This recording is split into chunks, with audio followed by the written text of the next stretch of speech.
Patah hati. Selamat mendengarkan. Setelah beberapa hari melewati masa observasi, Marsha pun dinyatakan boleh meninggalkan rumah sakit. Axel menjelaskan obat-obatan yang nampak banyak itu.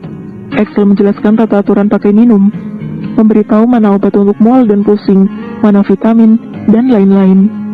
Iya dokter, aku sudah mengerti, tulis Marsha. Bagus, jika ada apa-apa hubungi aku, ucap Axel.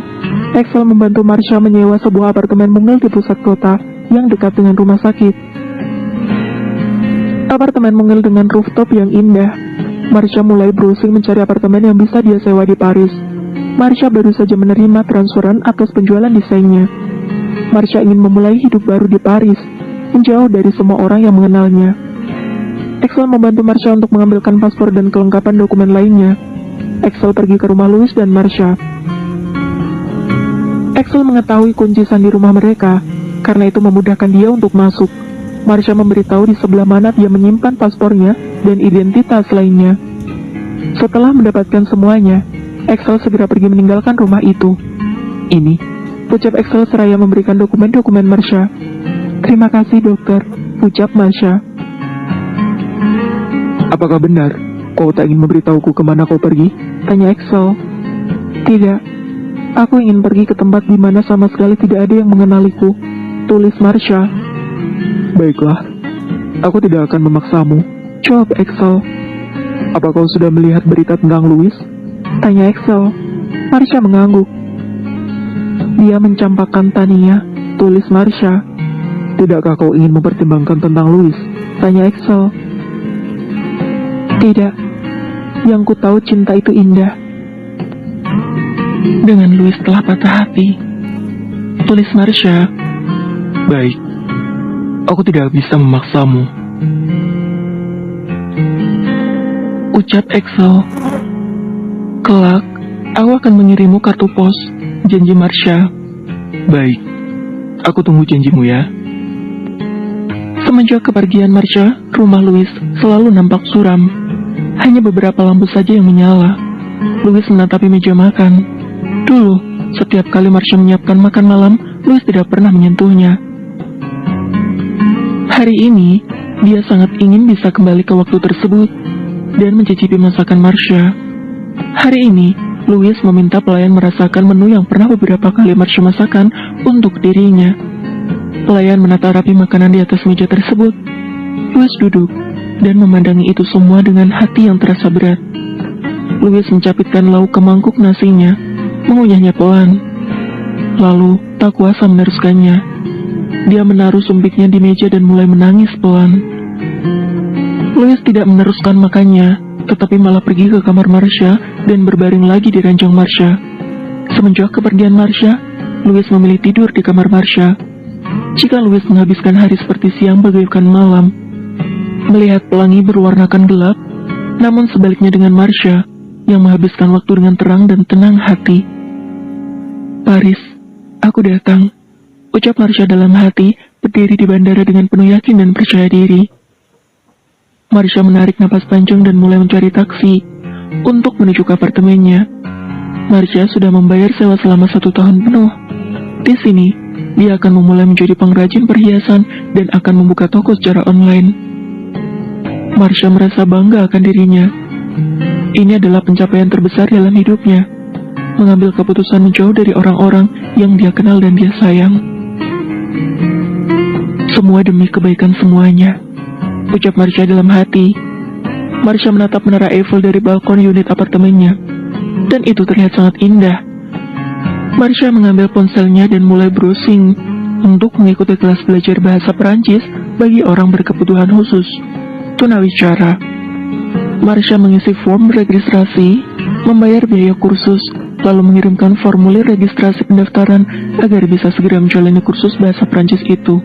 Kebisuan selektif. Selektif mutis atau kebisuan selektif adalah gangguan kecemasan. Bagi mereka yang terus menderita gangguan ini, aktivitas bicara jadi menakutkan. Biasanya terjadi pada masa kanak-kanak. Namun, ada juga yang bertahan sampai usia dewasa. Selektif mutis juga dikenal sebagai gangguan kecemasan misterius yang kerap digambarkan sebagai fobia berbicara. Penderita fobia bicara ini bisa berbicara normal di situasi tertentu. Namun selain itu, biasanya diam.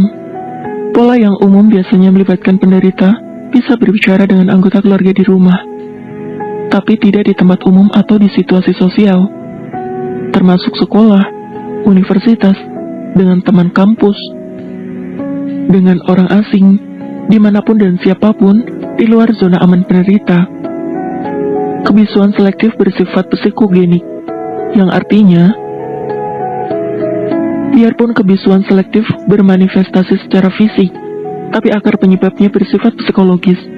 Penderita kebisuan selektif bukan bisu karena ada yang rusak dengan pita suara mereka, atau karena berusaha menutupi cacat bicara, namun mereka mempunyai ketakutan akut untuk tidak terdengar aneh atau bodoh. Kuncinya adalah sadar bahwa penderita kebisuan selektif bukan tidak mau berbicara. Kebisuan mereka adalah sesuatu yang mereka tidak bisa kendalikan secara sadar. Bahkan, ketika ini menyebabkan penghakiman dari orang lain yang mereka sangat takuti. Penderita gangguan ini panik sendiri, kaku secara fisik, dan tidak bisa mengeluarkan suara apapun. Kring! Alarm di atas nakas Marsha berdering. Marsha sengaja memasang alarm karena merasa masih belum terbiasa dengan perbedaan waktu di Beijing dan Perancis. Marsha segera bergegas bangun dan bersiap. Hari ini adalah hari pertama kursus dimulai jam 8:15 pagi. Kelas akan dimulai. Marsha melihat keluar dari balik jendela. Ini sudah pukul 7:30 pagi, namun langit di Paris masih nampak gelap. Marsha memegang kaca jendela dan itu terasa dingin. Marsha mengambil mantel panjangnya dan memakainya. Tak lupa juga sepatu busnya. Marsha mematut-matut dirinya di kaca. Oke, aku siap, ucapnya dalam hati. Marsha sudah mencatat rute perjalanannya dengan rapi. Marsha pergi dengan menaiki bis. Meski terlihat masih gelap, namun sudah banyak orang berlalu lalang mengerjakan aktivitasnya. Sesampainya di tempat kursus, Marsha langsung saja memasuki ruang belajar kursusnya, menaruh segala macam peralatan belajarnya. Marsha memandangi seluruh keadaan ruang belajarnya. Ini benar-benar seperti di film-film yang pernah kulihat. Ucap Marsha dalam hati yang tidak pernah menyangka akan benar-benar melihat pemandangan ini dengan mata kepalanya sendiri. Bonjour. Halo, ucap guru kursus dengan suara dan bahasa isyarat. Kelas menjawab dengan bahasa isyarat yang sama. Hari ini, mereka akan mempelajari percakapan ungkapan dasar sehari-hari di Perancis. Oi, ya, non, tidak, bocor, mungkin, s'il vous plaît, tolong, merci, terima kasih, merci beaucoup, terima kasih banyak. Guru kursus tersebut juga mengajarkan cara menjawab dengan sopan ketika ada yang mengucapkan terima kasih kepada kita. Je vous en prie. Terima kasih kembali. Turin, sama-sama. Marsha juga mempelajari cara menulis halo dan ucapan selamat tinggal. Selain bahasa isyarat, juga belajar menulisnya dalam bahasa Prancis. Marsha sangat menyukai kehidupan barunya ini. Setelah kelas usai, Marsha singgah di toko makanan untuk membeli beberapa croissant manis dan isi daging. Marsha kembali ke apartemennya dan mulai mengulang-ulang pelajaran yang baru saja dia pelajari tadi. Setelah itu, Marsha mulai membuat pernak-pernik perhiasan yang akan dia jual di online shop. Untuk rekening pembayaran, Marsha menggunakan akun PayPal. Ini adalah akun rekening yang bisa menerima transferan dalam berbagai mata uang. Dan kita bisa menarik mengambilnya ke rekening kita kapan saja kita mau. Marsha menjalani harinya dengan tenang dan senang. Kosakata percakapan sehari-hari dalam bahasa Prancis juga sudah dikuasainya dengan baik. Selebihnya, Marsha masih berkomunikasi dengan tulisan dalam bahasa Inggris. Sementara itu, kehidupan Tania menjadi suram. Karirnya meredup ketika tidak ada lagi dukungan dari Louis. Tania bisa bertahan hidup hanya dari uang penalti yang diberikan kepadanya. Bahkan, beberapa asistennya sudah pergi meninggalkan Tania. Hanya Kawang yang masih berdiri bersamanya. Namun, Kawang juga sudah pusing memikirkan uang di rekening Tania semakin menipis. karena Tania tidak bisa menghilangkan kebiasaan kehidupan glamornya. Tania, tidakkah kau bisa berhemat sedikit? Keuangan kita sedang kacau. Ucap Kak Wang. Merasa tidak bisa hidup dalam kesusahan, Tania memikirkan cara pintas. Kak Wang, bisakah kau mencarikan aku sugar daddy? Pinta Tania. Aku harus bisa kembali ke dunia entertainment, ucap Tania. Aku bisa saja membantumu. Tapi itu artinya, kau harus menjual tubuhmu kepada mereka. Ucap Kak Wang. Tidak masalah, selama aku bisa kembali ke industri ini. Ucap Tania dengan rasa penuh tidak sabar. Bersambung.